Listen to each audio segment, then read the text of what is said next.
This might be the reason why you're not getting impressions, clicks, or orders on Fiverr.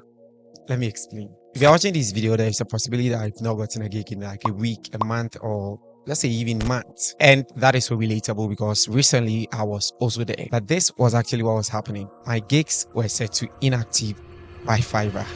Let me explain further on that. You probably might not have realized, but Fiverr has the active, the draft, the pending, and the inactive section when you go to your dashboard and you go to your gigs. This was the first time I was getting to know this as well. So apparently Fiverr has set my gigs to inactive, probably because I wasn't very active or I wasn't paying close attention to my analytics on Fiverr. Now, each of these stages has its own meaning. So your gig being active means Fiverr is recommending it to searchers. They are showing it in their feed. This gives impressions, potential clicks, and that could lead to orders. So if your gig is set to inactive, that means that your gig is not showing in searches, thereby people cannot even see it, click on it, talk more of, order from you. If you're facing the same challenge, I've got a solution for you.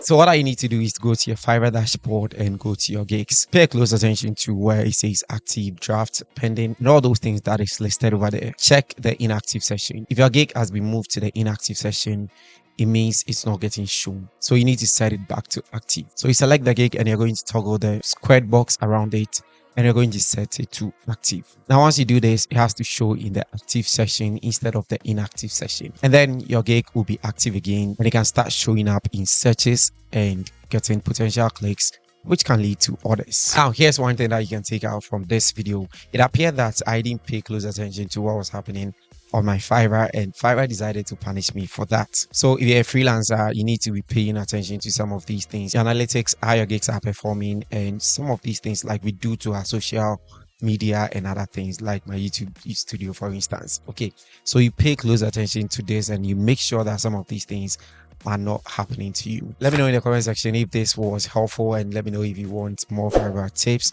and Fiverr ideas like this, and I'll be glad to make videos on this. If you have any question on Fiverr, leave it in the comment section and I'll make sure to make a video about it. Thank you so much for sticking around to watch this video. Don't forget to check out my Fiverr channel to see how I've arranged my titles and my description. That gives me clicks and orders. Thank you so much for sticking around to watch.